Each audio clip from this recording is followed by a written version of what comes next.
Hello and welcome to this week's edition of the National Podcast, normally recorded in our studio at the Bishopbriggs Media Centre, currently recorded from our volunteers' homes. To keep in touch with us, use our social media platforms, Facebook, Instagram and Twitter, which are all at Q and Review. That's CUEANDREVIEW. Or get in touch via information@qandreview.com. That's information@CUEANDREVIEW.com. Please like and share our podcasts and give us any constructive feedback. From the National, Friday the 14th of October 2022, from the news section, cannabis worth £1 million discovered in Cowdenbeath after fire rips through building. By Ian Williams. The value of a cannabis cultivation found after a blaze on Cowdenbeath High Street is estimated to be worth more than £1 million. Detectives are appealing for information following the fire and drugs recovery on Tuesday, September the 27th. At around 9:50am, police were made aware of a fire at a building on High Street. The fire was extinguished by the Scottish Fire and Rescue Service and no one was injured. Detective Inspector Kieran Marsh of West 5 CID said, "Thankfully, no one was injured as a result of the fire." Officers continued to carry out extensive inquiries into both the fire and the cannabis cultivation discovered within the property. I'm appealing to anyone who may have any information about this incident to come forward. I'm also particularly keen to speak to anyone who may have seen the people in and around the affected properties in the weeks leading up to the incident. Anyone with information is urged to contact Police Scotland via 101, quoting incident number 0753 of 27th of September 2022. Alternatively, contact Crime Stoppers on 0800 555 111, that's 0800 555 111, where anonymity can be maintained. And that article is by Ian Williams. From the National, Friday the 14th of October 2022, from the politics section, Question Time audience member tears into Douglas Ross over condescending anti-independence claims, by Steph Braun. Douglas Ross got into a spat with an audience member over a democratic route to independence in Question Time. A woman from the crowd told the Scottish Tory leader on Thursday she found it hugely condescending the once-in-a-generation argument kept being used by unionists to fend off attempts to hold under F2. She pointed out Scotland's circumstances had changed considerably since 2014 and insisted now was the right time to ask the question again. After Ross dodged before an abuse question on what the democratic route to independence was, he then got into an argument with an audience member. He claimed he would never put a democratic route on the table because he's against independence. The audience member said, "I find it hugely condescending that this whole once-in-a-generation thing still comes up. So much has changed and there will never be a perfect time for a referendum, but come on, if this isn't it, I really don't know when is, and I find it incredible that we can constantly return an SNP government and yet Westminster turn around and say there's no mandate for it, a referendum. It's just hugely condescending, it's arrogant, and you're just turning your, Ross and the Tories, back on the Scottish people." Ross then attempted to deflect attention away from him and onto Deputy First Minister John Swinney by asking him about the Scottish currency. But it wasn't long before the audience member came back in to make sure her point was addressed. She went on, "I feel patronised and I find it condescending that Liz Truss can turn around and say, 'Ignore Nicola Sturgeon.'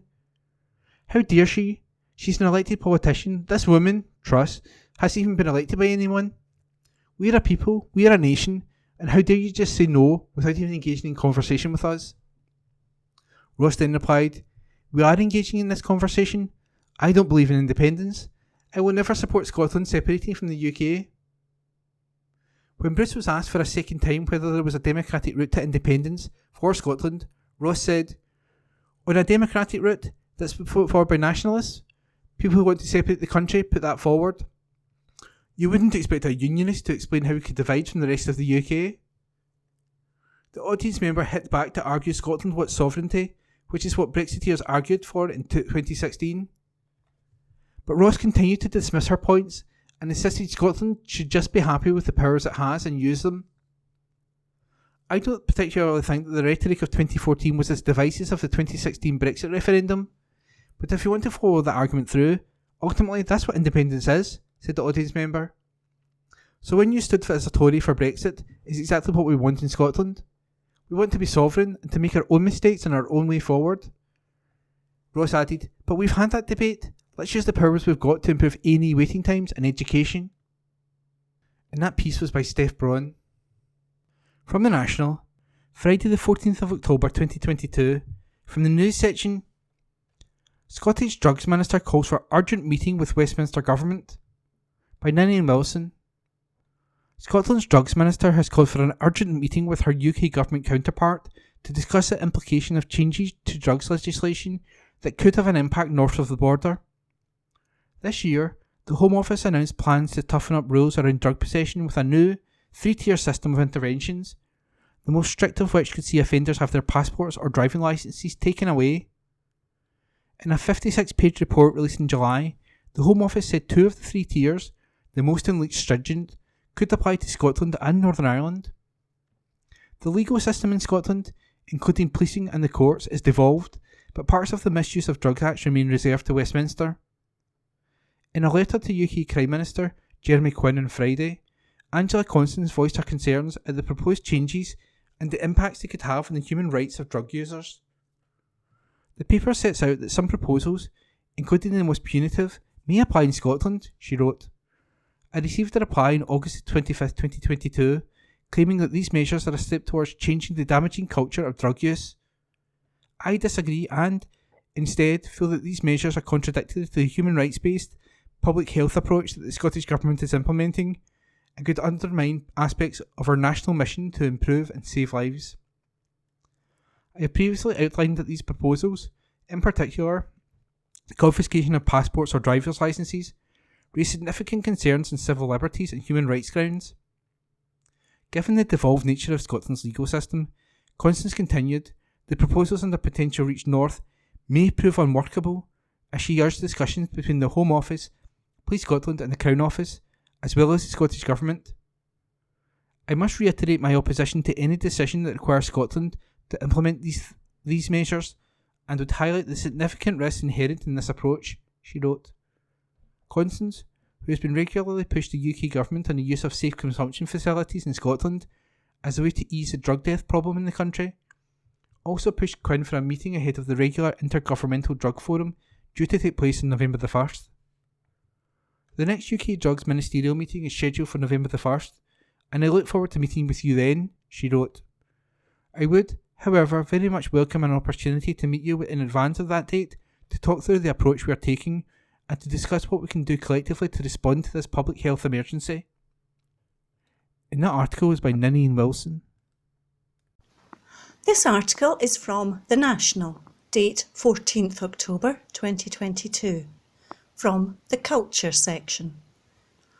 Asbestos victims share first-hand accounts of substance's devastating impact in new book, by Ninian Wilson.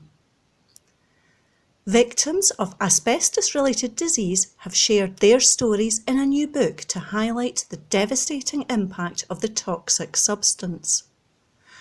The book, Asbestos and Clydebank, details the accounts of former shipbuilders and tradesmen who developed conditions after inhaling fibres at work, while others, especially women, tell of how they had no idea how they were exposed to asbestos.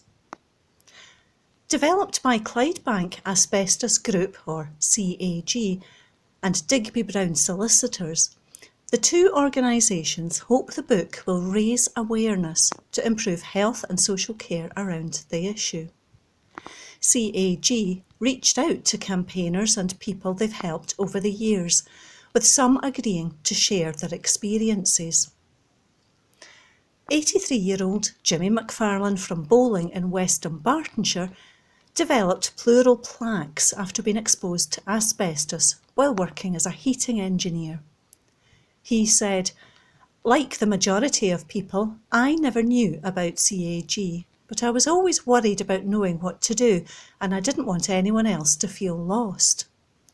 Asbestos needs to be removed. it's a secret killer and has to be dealt with to stop people being poisoned. And that's why it was important to take part in this book and get the message out there. One female victim, 32-year-old Laura Evans, is one of the youngest mesothelioma patients in Scotland, despite having no direct contact with asbestos. She said, "It sounds morbid, but the reality is, when I die, I want to know my story is there so that more people will take notice." I actually hope people are a little shocked when they read this book, because what happened is shocking. Cancer is not something that goes away. You're always affected by it, and so are the people around you. I really hope that asbestos is removed from all public buildings and homes. There's no asbestos that's safe, so leaving it alone is not an option. It is thought Asbestos and Clydebank is the first publication of its kind to gather first-hand accounts of people affected by the substance.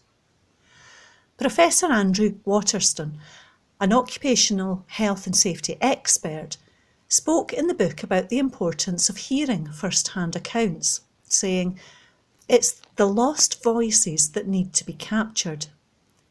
Speaking to real people brings a new dimension to things, as that's where you find where the significance is, as it's probably been neglected.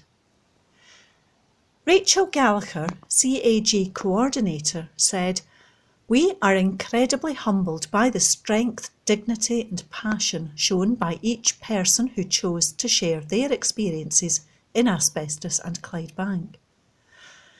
West Dunbartonshire has frequently topped national tables for asbestos disease, undoubtedly due to past shipbuilding and heavy industry, but it affects all of Scotland. For 30 years we have fought for truth and justice, but the truth is CAG is needed just as much today as it was in the early 1990s. Asbestos use may have been banned in 1999, but it's still in our communities, in the buildings and in asbestos diseases, which contributes to a devastating heritage. We therefore hope the relevant stakeholders who read the real stories of real people may consider a more strategic and joined-up approach to protect future generations. Fraser Simpson, head of Digby Brown's Industrial Disease Team, said, "The work of CAG is hugely important, from the decades of campaigning work, which is recognised in the book, to the free, holistic daily support it provides for hundreds of families." The vision for the book was commendable because it rightly and finally places the spotlight on real people and their communities to give them the recognition they deserve. So we were passionate in providing support to turn this vision into a reality. Asbestos and Clydebank, therefore, is not just interesting or informative reading material, it is a vital social document that I hope will be a catalyst for positive action to improve the future. That article was by Ninian Wilson. This article is from the Glasgow Times, date 14th October 2022, from the opinion section. How a 500-year-old invention programmed your autocorrect, by Pat Nels, Glasgow Science Centre. Language is at the heart of our lives as humans, but most of the time we do not even realise. Every once in a while we need to stop and think for a second about how you spell this word or what that abbreviation means. In those moments we might ask ourselves, why is English spelling so weird? Why do people spell things differently online? The simple answer is that technology shapes language and the change never stops. If we want to look at the origins of today's spelling, we need to go back more than half a millennium. The printing press first came to Britain in the late 1400s, and if you've ever seen Chaucer's The Canterbury Tales, you will know that English looked quite different then to what we are used to now. Today, we call the language people spoke between roughly 1100 and 1500 Middle English. There were so many wildly different dialects that even people in neighbouring counties sometimes struggled to understand each other. That did not matter so much when most folks did not travel and few could read and write. Every book had to be copied by hand, and so every scribe could easily change the text to their own dialect. All that changed when the printing press arrived and made it possible to print hundreds of copies of the exact same text in the time it would take to copy just one book by hand. It was no longer practical to have books in all the different dialects, and so a standard way of speaking and writing English was chosen by the printers. This standard was not any better or more correct than any of the other dialects. It was simply the way that the printers and their neighbours in London spoke. Today, we still spell most words like those printers decided they should be spelt 500 years ago.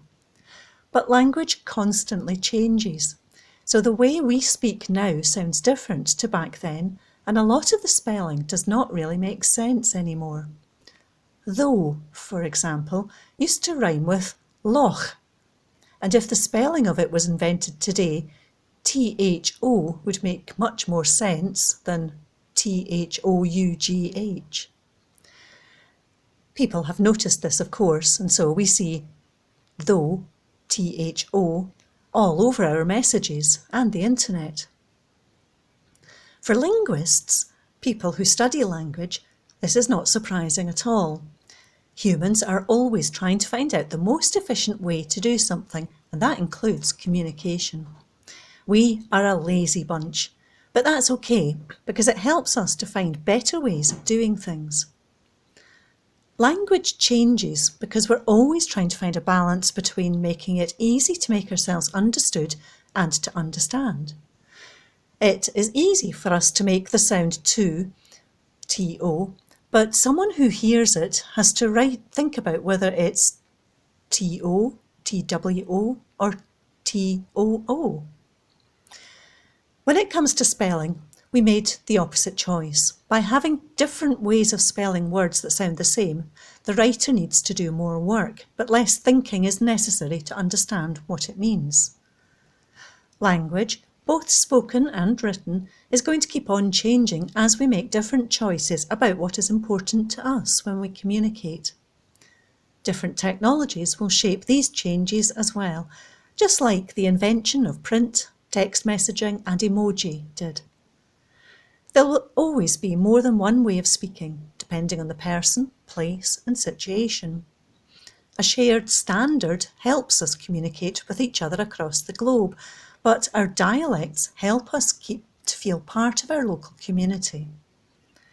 Neither of these is better than the other, but unfortunately the idea of correct language has been used to oppress people in racist and classist ways. There is no such thing as good English, but this idea has often been used as a reason to keep people out of the conversation. The important thing to remember is that we have a right to self-expression, be that with dialect, slang, or switching between languages. At Glasgow Science Centre, we want everyone to be part of the conversation because knowledge matters and belongs to everyone, just like language. There's no right or wrong way to share your ideas with the world.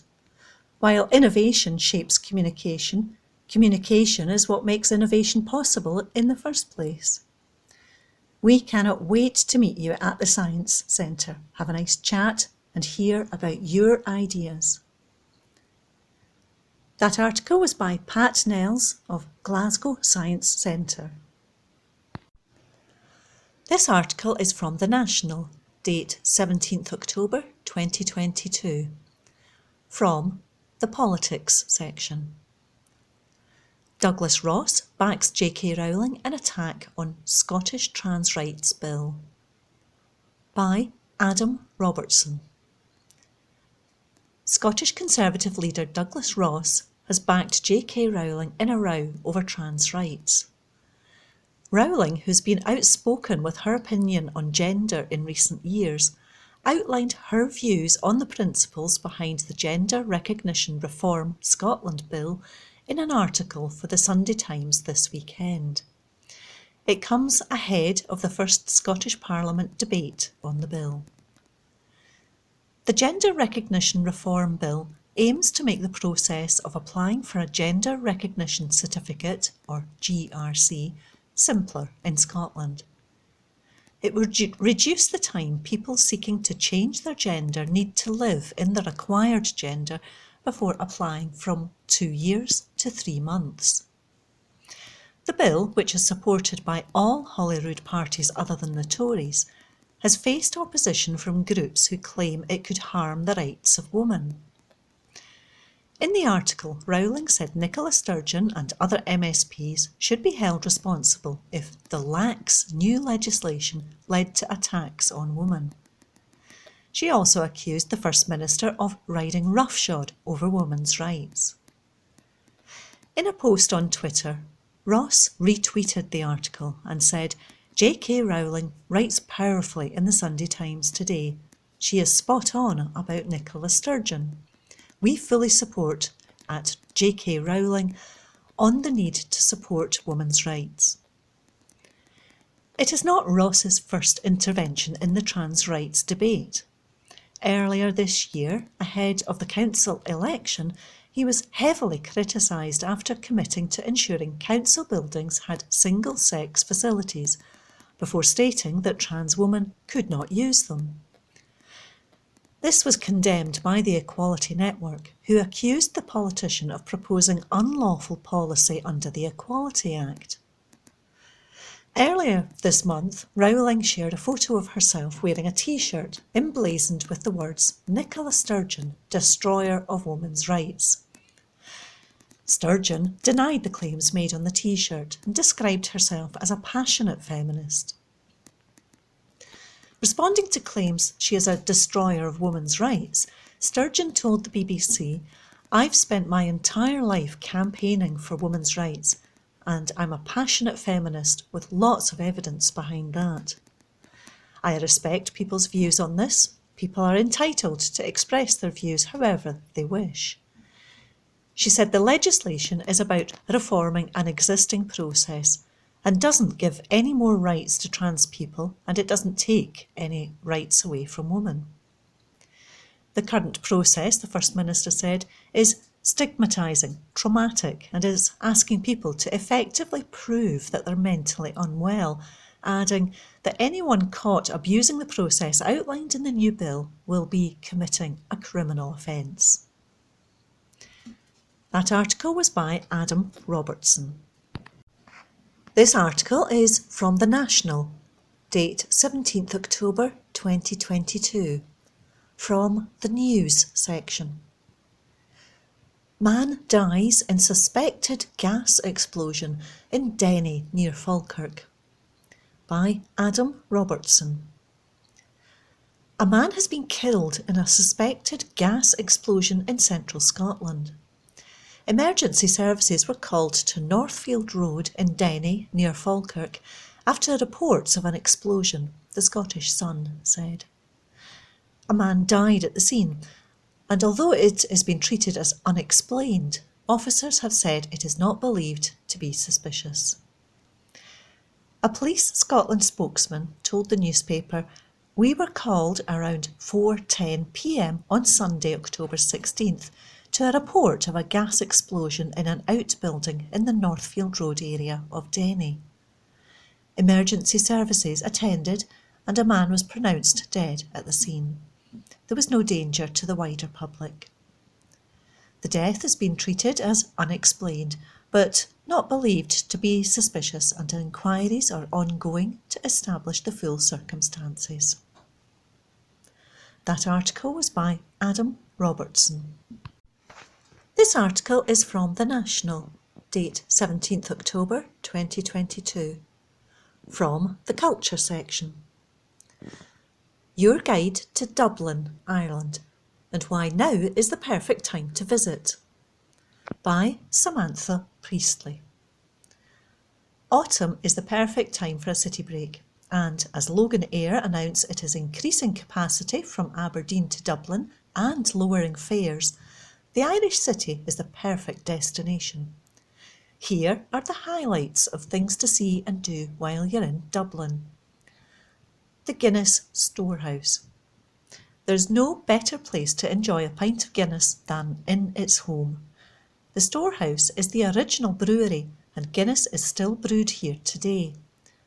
Although you won't get to poke around and watch any actual brewing, you can learn about the process and the history, tour the 7 floors of displays, restaurants and bars, and finish off in the rooftop Gravity Bar for a pint of the good stuff, where you can enjoy incredible views over the city. Temple Bar Book Market.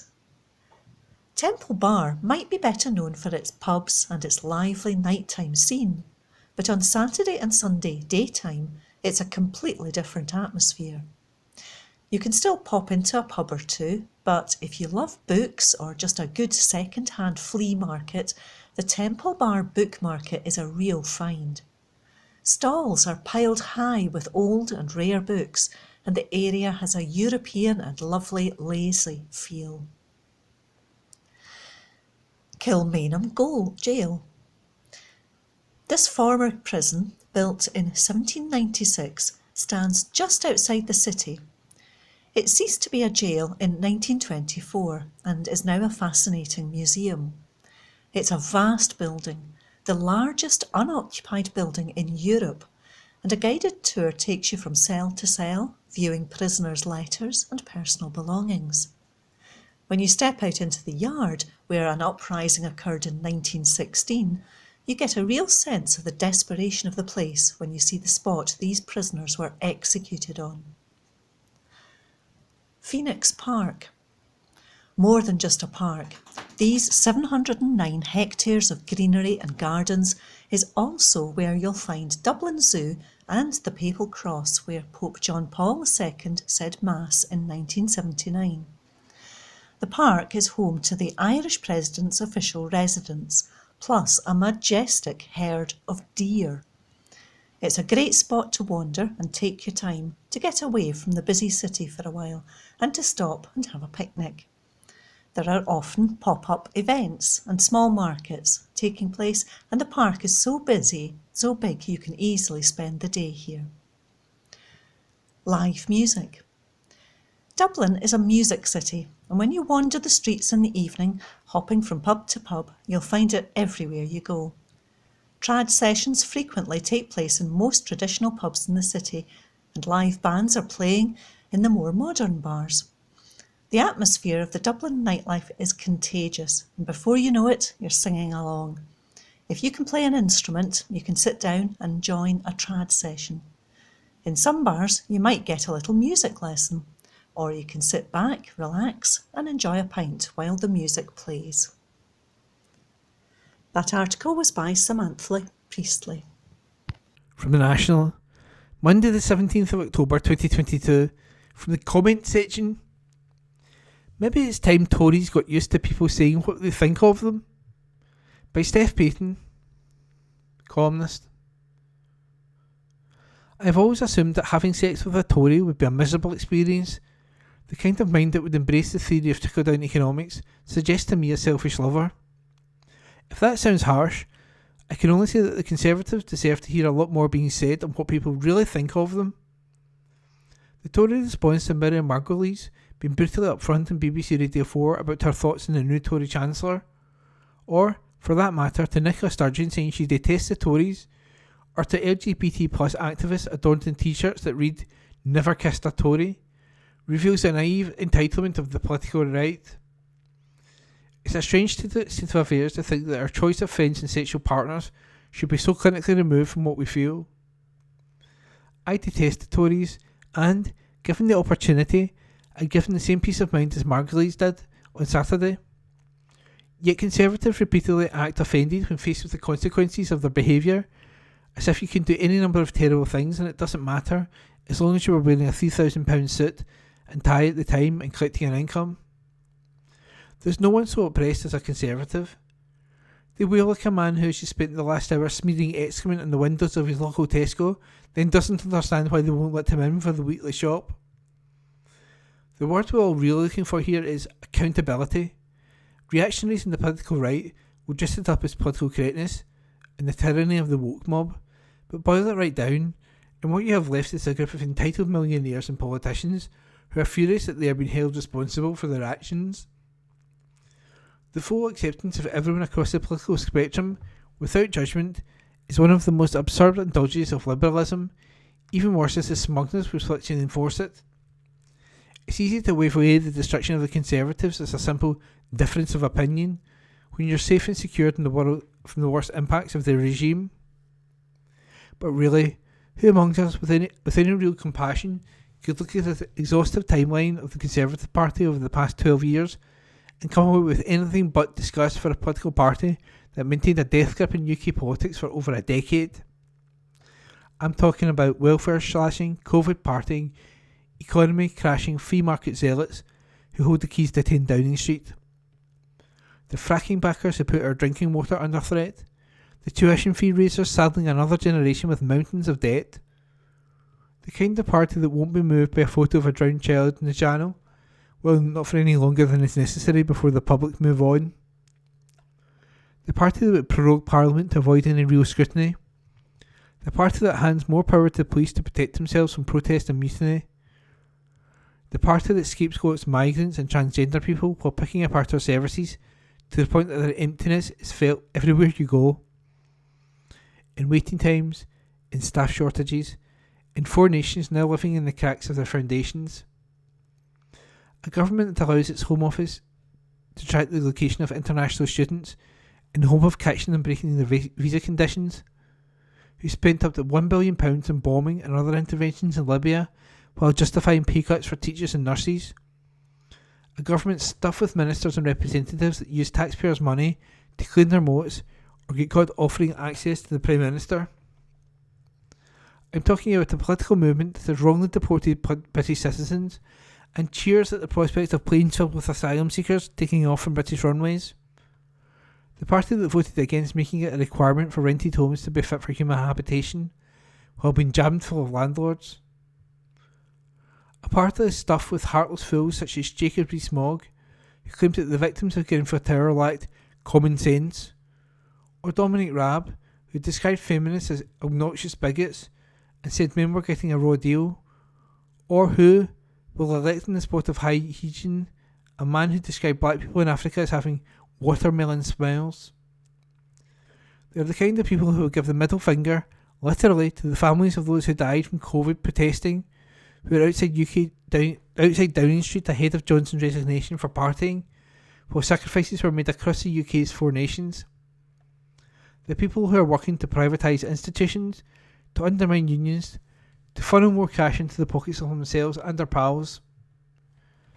And at the end of all that, once Kwasi Kwarteng's ideological mini-budget had condemned families and workers to even more hardship, Jeremy Hunt steps in to tell us that all more difficult choices lie ahead. I don't welcome Tories into my bedroom or my friendship groups, because I don't believe anyone could support this worthy of my respect. And if that upsets you, I hope Miriam Margolyes finds the time to swing by your house. And that was a comment piece by Steph Payton. From the National, Tuesday the 18th of October 2022, from the news section, Blair Drummond Safari Park welcomes birth of white rhino calf. Article by Ross Hunter. A rhino calf has been born at the Scottish Safari Park. After a 16-month pregnancy, the female calf was born at Blair Drummond Safari Park at around 11:30 on Monday morning. She is the 6th calf of rhino couple Dot and Graham, who are both 22 years old. Southern white rhinos are classified as near threatened on International Union for the Conservation Nature Red List of Endangered Species. They've recovered from an estimated population of less than 100 in 1895 to around 18,000 today, and are the only of the 5 rhino species not classified as endangered. Operations Manager Blair Drummond Safari Park Dave Warren said, "Their birth was very straightforward, From her waters breaking to delivering the calf took less than 2 hours. We were slightly anxious as she came back legs first, but there were no complications. It was such a privilege to be on hand to witness the birth. All our keepers at Blair Drummond are fantastic, and the large mammal team should be unbelievably proud of their achievements. They provided everything for Dot, leaving me with the fortunate job of taking photograph of her lovable new calf. The calf is as yet unnamed, and suggestions have been welcomed by the park over social media. Large mammal keeper Shona Bell added, "We are delighted to welcome the latest addition to our family." As an experienced mother, Dot has quickly adapted to being a mum again, and the calf is already up and about. We are so proud of the work we did to safeguard the future of this iconic species, and adding another little one to their number feels amazing. Here at the park, we are part of the EAZA Endangered Species Breeding Programme, an initiative designed to expand and maintain healthy rhino populations. Through this programme, Dot and Graham have previously produced 5 calves who are now playing their part to ensure the continuation of their species in safari parks and zoos around Europe. The other subspecies of white rhino, the northern white rhino, is classified as functionally extinct, with only 2 known individuals left in the world, both of which are female. And that article is by Ross Hunter. From the National, Tuesday the 18th of October 2022, from the news section, forest-based Orbex gets major investment from Scottish National Investment Bank. Report by Adam Robertson. A Scottish bank is helping an environmentally friendly space rocket manufacturer to expand its operations following a £17.8 million investment.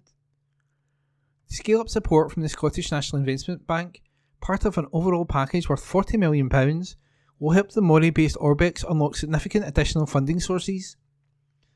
It is hoped this will help to boost plans for future projects. SNP MSP for Moray, Richard Lockhead, welcomed the funding package. He said, "Scotland is leading the way in terms of creating space sector jobs in the UK, and, with Orbex's facility in Forres, Moray is playing a big role in the development of rockets that will be reusable and powered by biofuels." This investment in Orbex is hugely welcome and demonstrates just how far the company has come since opening its doors in Forres just a few years ago. Earlier this year, Orbex unveiled a prototype of its small satellite launcher ahead of a debut flight from the Space Hub Sutherland spaceport in the coming months. The Prime rocket will be the first orbital rocket to be powered by a renewable biofuel called Calor's Futoria liquid gas. This helps reduce the carbon footprint of a launch by up to 96% compared with similarly sized launch vehicles powered by fossil fuels. Executive Director of the Scottish National Investment Bank, Nicola Douglas, said, "This is a very exciting time for the Scottish space sector. With Orbex, we will have a rocket assembled in Scotland, launching from Scotland, and likely transporting satellites built in Scotland into orbit." This investment is a great example of the bank working with other investors to scale ups in Scotland, and aligns with our mission to invest in innovation and industries of the future. Prime is a 19-metre long, 2-stage rocket, which is powered by 7 engines. 6 engines on the first stage of the rocket will propel the vehicle through the atmosphere to an altitude of around 80 kilometres. The single engine on the second stage of the rocket will complete the journey to low Earth orbit, LEO. From there, its payload of small commercial satellites will be released into Earth's orbit, with many being used for environmental monitoring. CEO of Orbex, Chris Lamour, said, "We are delighted to welcome the Scottish National Investment Bank as a significant new investor in Orbex. Our company has made significant progress to get to this point, with the invention of groundbreaking, innovative technology, the rapid development and testing of the launch vehicle, the expansion of our manufacturing footprint in the UK and Denmark, the creation of the UK's first orbital spaceport in mainland Scotland, and the growth in customers from the UK, Europe and America signing up to launch dedicated payloads with Orbex. These results have only been made possible by the maturity and dedication of the entire Orbex team, who bring a huge amount of skills and experience to their tasks from a wide variety of industries, launch systems and spacecraft, and by the ongoing trust and support of our partners and investors. This new funding round, which was led by the bank, will allow us to continue to build Orbex towards our long-term goal of rebuilding a reliable, economically successful and environmentally sustainable European space launch business. And that article was by Adam Robertson. From the National, Tuesday the 18th of October 2022, from the politics section, Liz Truss apologises for mistakes in shocking BBC interview, by Adam Robertson. Liz Truss has said she will lead the Conservatives into the next general election, following the reversal of many of the measures outlined in her mini-budget. In an interview with the BBC on Monday night, the Prime Minister admitted to and apologised for mistakes made during her short tenure to date. She is set to hold a meeting with her cabinet on Tuesday, following an informal reception with senior ministers over drinks and nibbles in Downing Street on Monday evening. Truss has said she has adjusted to what we're doing after the UK government's fiscal policies resulted in economic turmoil and the sacking of Kwasi Kwarteng as Chancellor. The Prime Minister was asked who was to blame for the mess. She replied, "Well, first of all, I do want to accept responsibility and say sorry for the mistakes that have been made. I wanted to act to help people with their energy bills, to deal with the issue of high taxes, but we went too far and too fast. I've acknowledged that. I put in place a new Chancellor with a new strategy to restore economic stability. And now what I'm focused on is delivering for the public, whether that's delivering on our energy price guarantee, and we've made sure people are only paying, a typical household, £2,500, but also delivering on the promise of growth, making sure we're delivering on the roads, the broadband, the mobile phone signal, all of those things which are going to help our economy succeed." On Monday, Truss sat silent in the Commons for around 30 minutes as Jeremy Hunt told MPs he was scaling back the energy support package and ditching most of the tax cuts announced by his predecessor. The government had already axed plans to scrap the 45p rate of income tax for top earners and U-turned on a promise not to increase corporation tax. During the interview with the BBC, Truss was also pressed on mortgage rates, which have skyrocketed in recent weeks. She said, "Well look, I understand it is very difficult for families across the country, and the fact is we are facing a difficult economic situation internationally, where interest rates are rising as well as pressure here in Britain." Asked if she had made it worse, Truss said, "What we've been through over the past few years is a very low interest rate world, and that is changing across the globe." The Prime Minister was asked once again if she had made things more difficult for people, to which she replied, "Well, first of all, I have said sorry for the fact that we did act too far. We went too far and too fast. The reason I did that was to make sure that we were dealing with the immediate issue of the energy crisis." The SNP's Westminster leader, Ian Blackford, slammed Truss's interview and reiterated calls for the Prime Minister to step down. Writing on Twitter, Blackford said, "This is shocking. No contrition for the Tories' premium and mortgage rates that she has caused. She trashed the mortgage market. If she had any dignity or any self-respect, she would go." Truss was also pressed on the security of her position, with several Tories having broken rank in the past few days to call for her resignation, and a poll on Monday night putting Labour a whopping 36 points ahead. She was also pressed on her ratings in the polls. Figures released in early October showed Truss is more unpopular than Boris Johnson or Jeremy Corbyn ever were. She said, "I will lead the Conservatives into the next general election." The Prime Minister said she was not focused on internal debates within her party and apologised to colleagues for the mistakes she had made. And that article was by Adam Robertson. From the National, Tuesday the 18th of October 2022, from the news section, Trade Minister aims to strengthen Scotland's ties with the US and Canada, by Steph Braun. Scotland's Trade Minister is aiming to bolster economic ties with the US and Canada, following the Scottish Government's Independence Perspective paper release. Ivan McKee will meet with a number of businesses across the Atlantic as he promotes Scotland as an attractive investment destination. It follows the paper which sets out the government's plans to create a more prosperous, productive and internationally competitive economy. McKee said the US is both Scotland's top inward investor and top international export destination, with exports valued at more than £6 billion. He added, Scotland is an extremely attractive country to invest in. We continue to strongly outperform the UK as a whole in attracting foreign district investment, FDI, and have been the most successful nation or region in the UK, outside of London, for 9 of the last 11 years, and for the 7th year running, in attracting FDI. This is despite the numerous challenges of the last few years, including the UK government's ever-changing budget plans, Brexit and a pandemic, which is testament to our skills base and highly qualified workforce.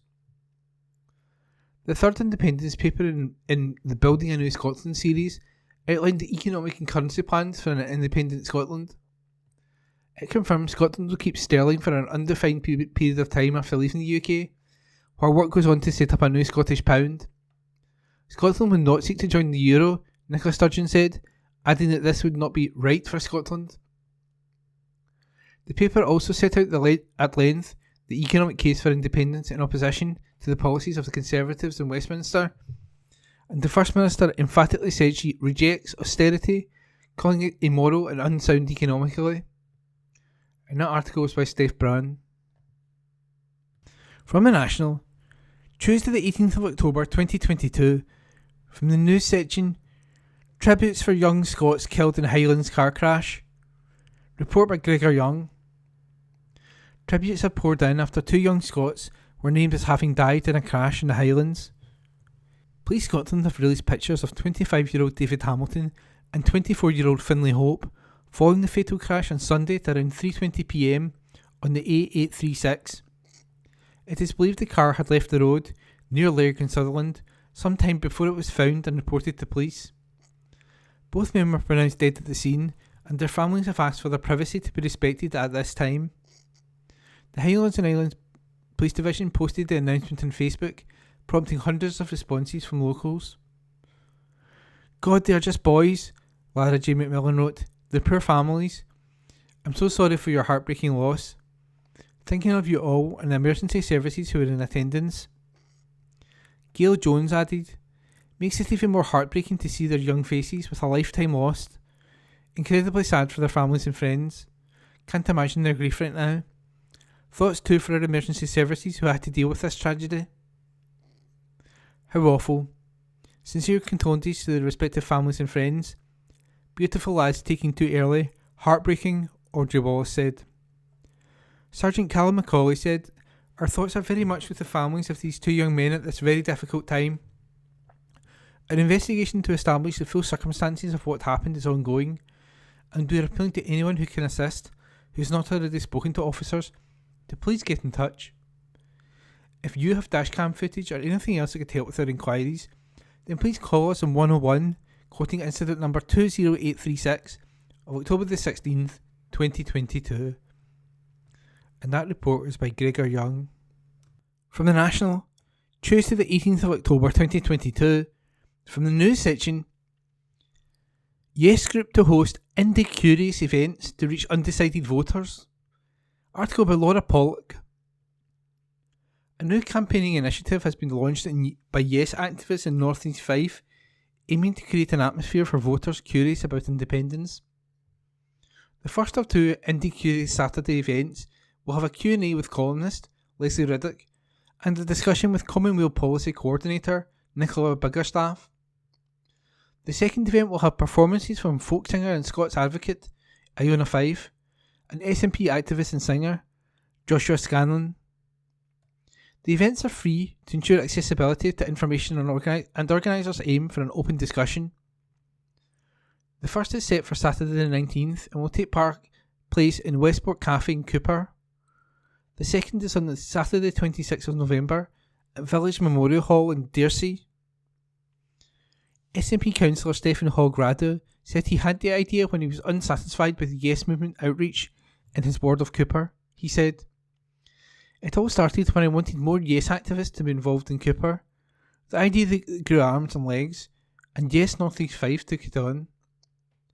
This is the Yes Movement, not the SNP, so the fact the group took it on now means we can make independence argument in a party neutral way, and therefore it's more welcoming for all voters. In North East 5 there is a lot of soft Lib Dems and soft Labour voters, We've seen that at local elections in May. So, independence is actually looking quite intriguing to them, and these events will give those who are curious an opportunity to ask any and all questions. The councillor was elected in May and awarded for the first time put the SNP ahead of the Lib Dems and Tories, and this result was mirrored across the region. SNP had the best result they had ever received in a Fife local election, and Labour had the worst. However, a month after the election, the results were finalised, and Fife Council became a Labour minority, making a deal with Lib Dems and Tories for support. Protesters gathered outside Fife Council headquarters with signs emblazoned with "We want Labour out." At the time, Hogg Radu said, "Imagine that scenario. You as the Labour Party have control after the election, but now your own voters are protesting outside because they know that you have taken them for granted." Yes North East Fife will also be one of many Yes groups across the country taking part in the Believe in Scotland Day of Action this weekend. On Saturday the 22nd of October, the group and Yes Bikers host a cavalcade of cars and bikes with an independence messaging. Information on the Indie Curious Saturdays can be found online at eventbrite.com. And that article is by Laura Pollock. From The National, Tuesday the 18th of October 2022, from the comments section.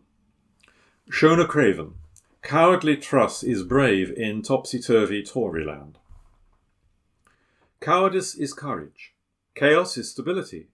Questions are against the national interest. Got it? This is the brave new world the Tories want to convince us we're living in. And by brave, I mean spineless, timorous and lily-livered. The Prime Minister wasn't cowering under a table yesterday afternoon, according to Penny Mordaunt, but I didn't hear a specific rebuttal of the shouted-out suggestion that she might have been in a cupboard. We had about a dozen versions of the question about why she hadn't bothered to turn up before MPs really started to press her stand-in. Perhaps some were initially hesitant, just in case a Tory minister was actually telling the truth for once. Perhaps Liz Truss had suddenly fallen ill, or was trashing Number 10 before she could be dragged out. Maybe someone was capitalising on the instability of the UK by launching a terror attack that she was in the business of single-handedly averting. Maybe she was trying to figure out how to start a nuclear war, reasoning that if she was going down, she would damn well bring the rest of us with her. Keir Starmer's urgent question was scheduled less than an hour before her new Chancellor was due to give a statement to the House about his decision to tear up Truss's economic policy, and when word spread that she would arrive alongside Jeremy Hunt, the MPs lost patience. No, really, they asked, what on earth was her excuse for skipping scrutiny? The more Mordaunt emphasised that the Prime Minister had a genuine, but secret, reason, but that she'd be along shortly, the more insistently they demanded to know. When Truss finally arrived alongside Hunt, she opted to simply stare straight ahead, with only the slightest hint of a smirk on her face, moving her facial muscles just enough to open her lower jaw and emit "hear, hear" on cue. Perhaps she was trying to rebut the suggestion from the SNP's Brendan O'Hara that Kwasi Kwarteng was the Lord Chancellor to her Ray Allen by acting like a dummy herself. Maybe she'd rather we believe she'd had a lobotomy than that she is simply incapable of defending her bizarre behaviour and erratic decision-making. Jeremy Hunt did say at the weekend that he'd had his own leadership ambitions clinically excised. What if that was a cry for help rather than a joke? What if the men in grey suits are working alongside the men in white coats to control the very minds of this diabolical crew? Mordaunt clearly has not had her leadership ambitions excised and has surely had brass plating surgically implanted into her neck. She seized the opportunity to defend every Truss U-turn as brave and principled, while condemning every change of position by Starmer as evidence of weakness and incompetence. The Labour leader may have wished to point out that the Tories have shamelessly stolen his 6-month energy price cap policy, minus the windfall tax element to pay for it, of course. but dared not do so, since voters will hardly be delighted to hear that their bills will be shooting up again in April. The bold penny went on to suggest that it was in the national interest to move on swiftly from Starmer's time-wasting questions to Hunt's statement, which UK citizens needed to hear about in detail. All this repetitive grilling about why her supposed boss ducked out was simply holding up important proceedings. According to this Tory logic, the genuine reason for Truss's absence must have been that she was waiting out in the hall with Hunt, ear pressed to the door as they awaited their cue.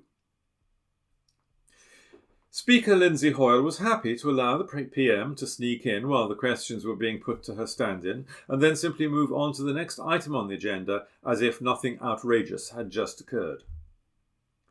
"Just get up and tell us," an MP shouted out to Truss, at which point there seemed a real risk that the entire class would be given detention. God forbid anyone violates the rules of such a hallowed institution as the Westminster Parliament. Much better that the Prime Minister be allowed to spectacularly take the piss out of every single person in the UK. It's genius, really, the logic of the Tories' latest position. They have caused so much economic turmoil, caused so much uncertainty and anxiety, that they can now argue there simply isn't time to go over what happened yesterday or last week. The shit show is such that we cannot possibly have a general election now, or even a change of Prime Minister, at least not a formal one. They have governed so very badly that they must simply be allowed to continue. Why haven't previous governments tried this tactic? Whenever things were going badly, when polls started to turn against them and media commentators began calling for an early election, they should just have set about making themselves 10 times worse. Then it's just a case of branding anyone wasting time by asking questions at such a time of crisis an enemy of the state. And when the worst is over, simple, the villains can be declared the heroes. This article was by Shona Craven. Recorded from the National on the 20th of October 2022, from the Culture section, recorded by Amy. Edinburgh Cinema offers free membership to ex-Filmhouse employees after closure, by Steph Braun. An Edinburgh Cinema is offering free membership to former employees of the city's Filmhouse after it was forced to shut. The Cameo Cinema said it was deeply saddened by the news the Filmhouse and the Belmont in Aberdeen had to stop trading due to a perfect storm of sharply rising costs. The Centre for the Moving Image, CMI, also ran the Edinburgh International Film Festival, which has also stopped trading as administrators assess the charity's future.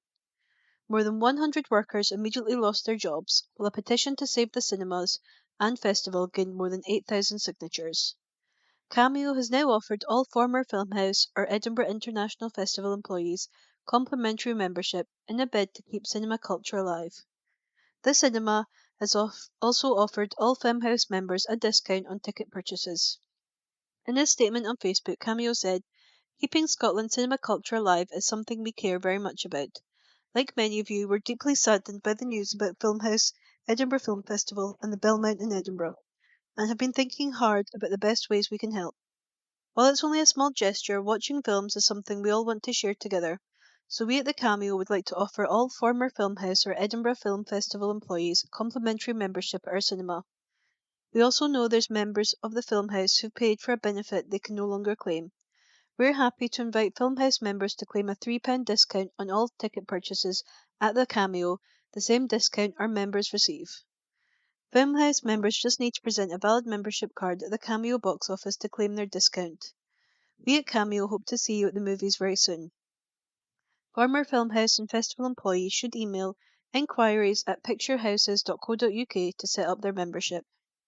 According to the CML, energy costs and reduced trade have had a major impact on the cinema sector, and immediate action was required in the face of unprecedented challenges. The CMI said that its energy costs are going up by around £200,000 over the next 12 months. With the UK government's energy cap only scheduled to last 6 months, planning into next year is difficult. As a registered real living wage employer, the charity is also facing an increase of payroll costs about 10.1% on top of the additional energy fees. The CMI also blames stagnant public funding, general inflation and poor trading for the financial struggles, with cinema admissions at just 50% of their pre-pandemic levels. Tom McLennan and Chad Griffin of FRP Advisory have been appointed as joint administrators and will work alongside Creative Scotland, City of Edinburgh Council and Aberdeen City Council to find a way forward. That article was by Steph Braun. Recorded from the National on the 19th of October 2022. From the Culture section, recorded by Amy. New Bard and Gaelic Learner of the Year announced at Royal National Mod by Adam Robertson.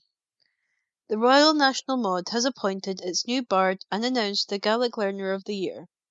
Poet, broadcaster and journalist Peter Mackay, originally from the Isle of Lewis, has been named the new Bard in recognition of his contribution to the Gaelic literary world.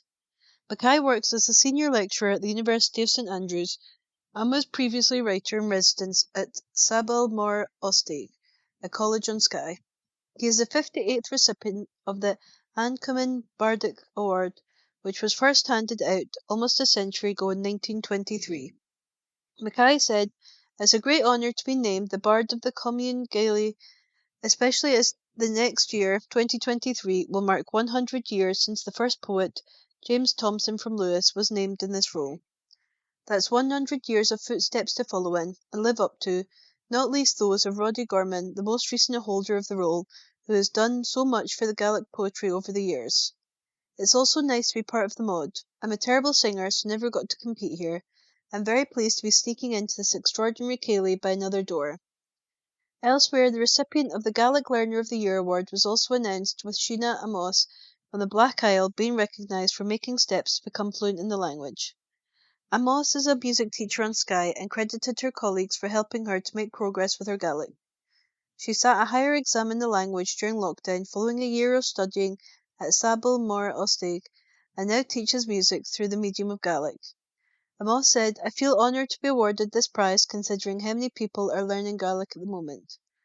The other students in my class at Sabal Mor Ostaig all worked so diligently and enthusiastically, and our lecturers were very encouraging. Language is closely connected with community, and I know that without the fantastic support of the local people here on Skye, particularly from colleagues at Portree High School and Bunskill Gailey Portree, I wouldn't have learned Gaelic to this level. I would really encourage anyone living in a similar community who wants to learn Gaelic to give it a go and to use the resources around them." The RNM is taking place in Perth until October 22nd. The article was by Adam Robertson. Recorded from the National on the 19th of October 2022. From the Culture section, recorded by Amy. Nicola Sturgeon spotted at popular Glasgow restaurant. Absolute pleasure serving her FM. By Esther Turney. Scotland's First Minister was spotted at a popular Glasgow restaurant on Wednesday. Nicola Sturgeon was pictured with a staff member outside the George Square spot, Brown's Brasserie and Bar. In a Facebook post, the venue said, "Absolute pleasure serving our First Minister today." As was reported at the time, the politician opened a £10.2 million social housing development in Govan earlier this week. She unveiled the 49 affordable houses at Cromdale Square by Lynn House Housing Association as part of a huge regeneration for the city. That article was by Esther Turney. Recorded from the National on the 18th of October 2022. From the Culture section. Recorded by Amy. Lewis Capaldi announces new album and European tour dates by Andrew Smart. Scottish pop star Lewis Capaldi has announced that he will be releasing a new album and starting a European tour after his recent chart success. The singer, who was born in Glasgow, recently teased the tour and the release of new music in a tweet to fans earlier today.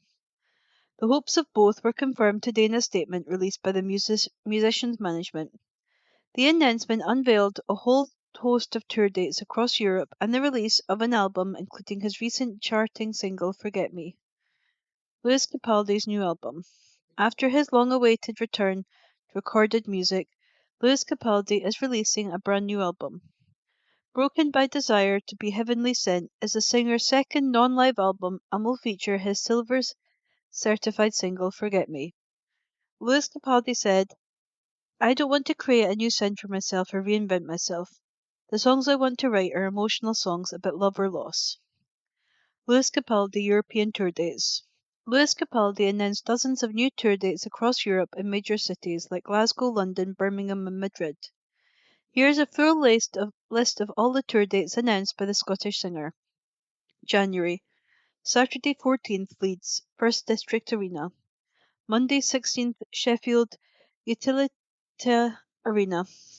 Wednesday 18th of Manchester, AO Arena. Thursday 19th, Liverpool, M&S Bank Arena. Saturday 21st, Newcastle, Utilita Arena. Monday 23rd, Aberdeen, P&J Live. Tuesday 24th, Glasgow, OVO Hydro. Thursday 26th, Birmingham, Utilita Arena. Friday 27th, Nottingham, Motorpoint Arena. Sunday 29th, Belfast, SSE Arena. Monday 30th, Dublin, 3 Arena. February. Wednesday 1st, Cardiff, International Arena. Thursday 2nd, Exeter, West Point Arena. Monday 13th, Warsaw, Torwar, Poland. Tuesday 14th, Vienna, Stadthalle, Austria. Thursday 16th, Berlin, Mercedes-Benz Arena, Germany. Friday 17th, Prague, O2 Arena, Czech Republic. Sunday 19th, Hamburg, Barclays Arena, Germany. Tuesday 21st, Frankfurt, Festhall, Germany. Thursday 23rd, Antwerp, Sport Paella, Belgium. Saturday 25th, Amsterdam, Ziggo Dome, Netherlands. Sunday 26th, Paris, Accor Arena, France. Tuesday 28th, Cologne, Lanxess Arena, Germany. March. Thursday 2nd, Copenhagen, Royal Arena, Denmark. Friday 3rd, Oslo, Spectrum, Norway. Sunday 5th, Stockholm, Avicii Arena, Sweden. Tuesday 7th, Zurich, Hallenstadion, Switzerland. Wednesday 8th, Milan, Mediolanum Forum, Italy. Friday 10th, Barcelona, Palo San Jordi, Spain. Saturday 11th, Madrid, Wizink Center, Spain. Tuesday 14th, Stuttgart, Sischer Halle, Germany. Wednesday 15th, Munich, Olympic Hall, Germany. Lewis Capaldi's Forget Me. Forget Me was Lewis Capaldi's first newly recorded song in almost 3 years and raked up over 100 million global streams. This song gained a lot of attention after recreating Wham's 1983 Club Tropicana music video. Previous Lewis Capaldi songs include his chart-topping 2019 hit Someone You Loved, which was named the Brit Award Song of the Year. Broken by Desire to be Heavenly Sent can be pre-ordered here and will be available on May 19th, 2023. That article was by Andrew Smart. Recorded by The National on the 20th of October 2022. From the Culture section, recorded by Amy. Unpublished Dundee comic strip starring Paul McCartney goes on display in Liverpool by Craig Meehan. The comic strip starring Sir Paul McCartney, which was never published, has gone on display in the museum. The little Sir Paul McCartney cartoon was created for the Scottish-based children's comic The Dandy by cartoonist Nigel Parkinson, but was never used. Now the half-finished storyboard has gone on display at the Liverpool Beatles Museum. In 1963, the Beatles star told NME magazine it was his dream to appear in The Dandy, which is published by Dundee-based publisher DC Thomson. Although the little Sir Paul McCartney concept was never completed, he did feature in the comic in 2012. The final issue saw McCartney make a cameo appearance drawn by Parkinson alongside characters including Desperate Dan. Parkinson, who draws Dennis the Menace for the Beano, said he sent the star 2 copies of the comic after it sold out in his local shop. He said he emailed to say thanks so much, it was brilliant. He told me some members of his family said it was the greatest thing he'd ever been associated with. The previously unseen little Sir Paul McCartney strip shows the musician waking up in bed with the Liver building visible through his window and catching a bus before being chased by fans. It references some of his famous lyrics from songs including A Hard Day's Night, Ticket to Ride, and I Want to Hold Your Hand. Parkinson had previously created similar comic strips for X Factor judge Simon Cowell and presenters Ant and Dec. He said it was nerve-wracking drawing Sir Paul. I've drawn lots of celebrities before and normally I capture them quite quickly, but I have been looking at him on TV since 1962 I've seen him in magazines and I've seen him in concert a couple of times, so I thought it would be quite hard to capture all the different factors of his personality. Storyboards for the uncompleted cartoon strip and the version which was published have gone on display together in the Matthew Street Museum. The museum, which houses a wide range of Beatles memorabilia, is owned by Rogue Best, the brother of the band's original drummer Pete. The Dandy was one of the UK's longest-running children's comics and featured famous characters such as Desperate Dan and Corky the Cat. Its final edition was published by DC Thomson on the comic's 75th anniversary in December 2012. That article was by Craig Meehan. From the National, Thursday the 20th of October 2022, from the politics section, Beyond Parody, Nicola Sturgeon reacts as Liz Truss resigns, by Hamish Morrison. Nicola Sturgeon has demanded a general election following the resignation of Liz Truss as Prime Minister after just 6 weeks. The Tory leader conceded on Thursday afternoon she had no mandate to govern and had informed the King of her intention to step down. The First Minister said the chaos has engulfed the Conservative Party since Truss's election was beyond hyperbole and parody, and said another election was a democratic imperative. She tweeted, "There are no words to describe this utter shambles adequately. It is beyond hyperbole and parody. Reality, though, is that ordinary people are paying the price. The interests of the Tory party should concern no one right now. A general election is now a democratic imperative." Announcing her resignation, Truss said, "I was elected by the Conservative Party with a mandate to change this. We delivered on energy bills and on cutting national insurance. And we set out a vision for a low-tax, high-growth economy that would take advantage of the freedoms of Brexit. I recognise, though, that given the situation, I cannot deliver on the mandate on which I was elected by the Conservative Party. I have therefore spoken to His Majesty the King to notify him I am resigning as leader of the Tory party." The First Minister also appeared to confirm Truss served her entire premiership without making contact. In response to a tweet about the controversy, Sturgeon said, "If Truss doesn't mind, I'll now just wait for whoever will become the 5th PM so far during my time as FM." She joins Labour leader Keir Starmer in calling for an election. He said, "The British public deserve a proper say in the country's future. They must have the chance to compare the Tories' chaos with the Labour's plans to sort out their mess, grow the economy for working people, and rebuild the country for a fairer, greener future. We must have a chance at a fresh start. We need a general election. Now." Truss's successor will be appointed within a week, it has been confirmed, and she will remain in post until that happens. And that report was by Hamish Morrison. From the National, Thursday the 20th of October 2022, from the news section, emergency meeting on Shetland incident held as Nicola Sturgeon warns of serious situation, by Laura Webster. An emergency Scottish Government meeting has been held after Shetland was left cut off from the mainland following damage to a subsea cable. Residents have no access to phones or an internet connection after the major incident arose early on Thursday morning. Police and BT issued reminders that in an emergency, people can call 999 from a landline or mobile, even without a signal. But people living in Shetland have been advised to avoid making non-urgent calls so that all available lines can be used for emergencies if required. First Minister Nicola Sturgeon confirmed that the Resilience Committee had met on Thursday and would be working closely with partner agencies to ensure support for all those who need it. The cause of the damage to the cable, which comes after a separate cable linking Shetland to the Faroe Islands was damaged last week, has not yet been confirmed. "This is a very serious situation for Shetland," Sturgeon said. @ ScotGov Resilience Committee has met and is working closely with partner agencies to ensure support for those who need it, and that the cable damage can be repaired and services restored ASAP. A spokesperson for the Scottish Government added, "The Scottish Government's resilience operation has been activated and is in regular contact with the local authority and relevant agencies, who are all working to resolve the issue as quickly as possible. We stand ready to provide any support required. Ministers have spoken with local authority and MSPs and will continue to monitor the situation closely until it is resolved. We are pressing telecoms companies and the UK Government, to whom telecoms is reserved, for firm timelines on restoration as soon as possible."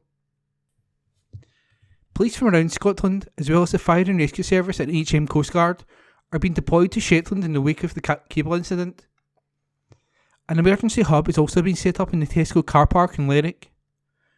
A spokesperson for BT Group said, due to a break-in, a third-party subsea cable connecting Shetland with Scottish mainland, some phone, broadband and mobile services are affected.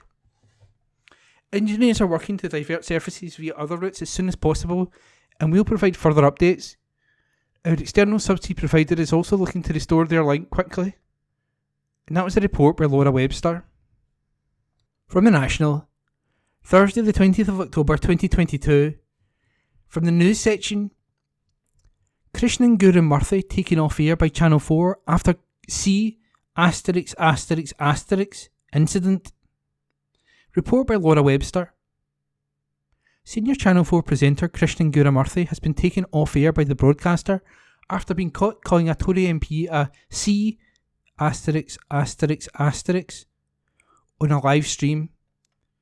After a robust interview with Brexiteer right-winger Steve Baker, the reporter had believed he was no longer in air. While his outburst wasn't shown on Channel 4, other live streams from Westminster picked up the audio of the incident. Guru Murthy was clearly heard saying, "What a C***," after telling Baker that his questions weren't stupid. Now Channel 4's head of news and current affairs, Louisa Compton, has confirmed that the journalist faces a week-long period away from TV screens following the viral moment. She said, Channel 4 has a strict code of conduct for all its employees, including its programming teams and on their presenters, and takes any breaches seriously. Following an off-air incident on Channel 4 News, anchor Krishnan Guru Murthy has been taken off air for a week. After Wednesday night's incident, Guru Murthy apologised to Baker for his language. It had come after yet another tumultuous day in Westminster, with Suella Braverman having just resigned as Home Secretary. He later tweeted, "After a robust interview with Steve Baker MP, I used a very offensive word in an unguarded moment off air. While it was not broadcast, that word in any context is beneath the standards I set myself, and I apologise unreservedly. I have reached out to Steve Baker to say sorry." In an interview with Times Radio, Baker said that sacking Guru Murthy would be a service to the public if he was found to be in breach of his code of conduct. I had an interview earlier with a journalist I don't have a great deal of regard for, who I felt was misrepresenting the situation through the construction of his question, which I called out, I think live in air, or I thought it was a pre-record, he said. And he clearly didn't like that, quite right too. But I'd be quite honest, I spent a lot of time live in air, calling him out in his conduct as a journalist, and glad to do so at any time. But it's most unfortunate that he's sworn in air like that. If it's in breach of his code of conduct, I do hope they sack him. It will be a service to the public. Baker later replied to Guru Murthy's tweet, accepting the apology and saying he appreciated the gesture. And that report was by Laura Webster. From the National, Thursday the 20th of October 2022, from the politics section, Liz Truss eligible for £115,000 a year after resigning as Prime Minister, by Joshua Serrell. Liz Truss will be entitled to claim £115,000 per year from the taxpayer, despite becoming the shortest serving Prime Minister in British history. Truss, who resigned on Thursday afternoon after just 44 days in office, will be able to claim through the Public Duties Cost Allowance, PDCA, which allows former leaders to claim money back towards the cost of maintaining their activities in public life. Liz Truss becomes the sixth living former Prime Minister entitled to claim through the scheme, meaning taxpayers could be forking out more than £700,000 per year to former Prime Ministers. According to the Cabinet Office accounts, John Major, Tony Blair, Gordon Brown and David Cameron all claimed more than £100,000 through the PDCS in 2020-21. Blair and Major both claimed the maximum figure allowed, while Gordon Brown and David Cameron claimed £114,712 and £113,423, respectively. The PDCA was set up in 1991 to assist former Prime Ministers, with Margaret Thatcher being the first beneficiary. The government says payments through the PDCA are only made to meet the actual cost of continuing to fulfil public duties. The allowance is not paid to support private or parliamentary duties. The PDCA is an addition to any constituency office which they may maintain as an MP. Liz Truss resigns as Prime Minister. According to her resignation, the Prime Minister said, "I recognise I cannot deliver the mandate in which I was elected by the Conservative Party.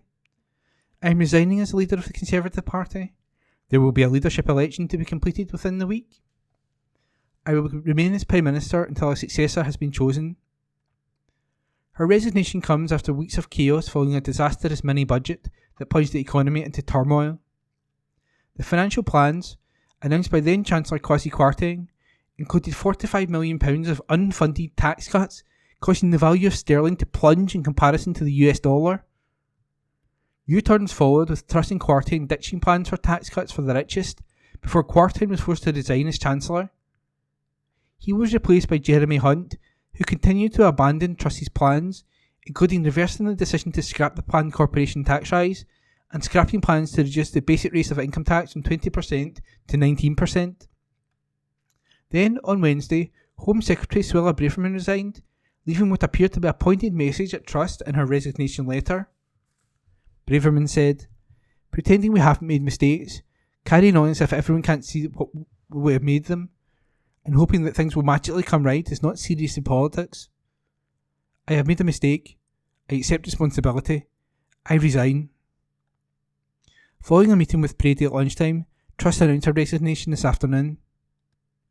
And that report was by Joshua Serrell. From the National, Thursday the 20th of October 2022.